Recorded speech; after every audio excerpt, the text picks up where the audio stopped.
Gue udah lama gak cerita horor, dan sambil menunggu sahur mending kita cerita horor. Kali ini gue mau cerita soal horor yang ada di pesantren ya. Setelah kemarin gue cerita gue pengen banget masuk pesantren, gue mau ceritain cerita-cerita horor yang ada di pesantren. Oke, ini kejadian pas malam hari. Ada seorang anak perempuan yang kebelet BAB ya kan. Ini jam 9 malam, nih kalau di kota emang masih terang ya kan. Gue yakin juga lu pada masih nongkrong.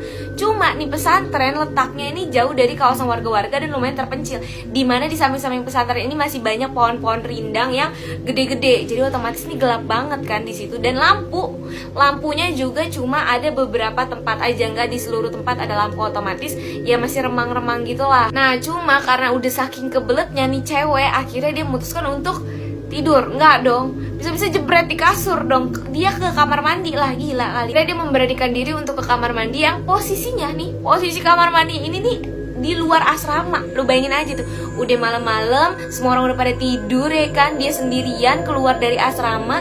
Itu kondisi lampunya itu remang-remang, dia harus ngelewatin lapangan terus baru keluar asrama, baru ada kamar mandi. Ini apa gue ceritain maju-maju begini sih? Munduran aja dong, santai aja Min.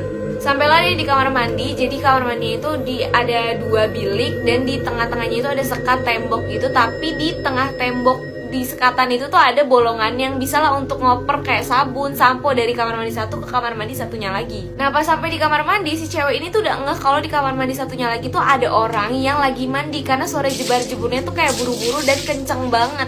Tapi dia nggak peduli karena kayak udah kebelet banget, dan di ujung nih kayaknya dikit lagi tuh udah cepirit gitu. Gak cerita akhirnya udah kelar buang hajatnya, habis itu mau cebok dong. Pas dilihat, ini ngapa gayung kagak ada gitu kan. Ini dia baru sadar kalau nggak ada gayung dan nggak ada sabun juga. Mikir dong, ini gimana nih, udah nggak ada tisu juga kan, udah berasa orang barat kita pakai tisu kan, nggak bisa tuh, nggak enak kan. Akhirnya nih karena di kamar mandi sebelah itu masih jebar-jebur terus, nih udah kagak tahu deh berapa ember yang dihabisin, karena dia jebur-jeburnya tuh cepet banget, dan kayak berarti kan kayak air yang dibutuhin sama dia tuh banyak banget kan.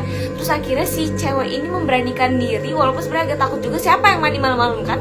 Akhirnya memberanikan diri untuk ngomong ke sebelah, boleh pinjem gayungnya nggak? Setelah dia ngomong kayak gitu, seketika bunyi cipratan jebar-jebur orang mandi itu langsung hilang, hening, dan langsung muncul suara laki-laki yang bilang, jangankan gayung, kepala aja saya nggak punya. Wah, seketika langsung lari nih cewek, nangis-nangis, nyampe kamar, teman-temannya semua langsung bangun dan kayak nanya kenapa.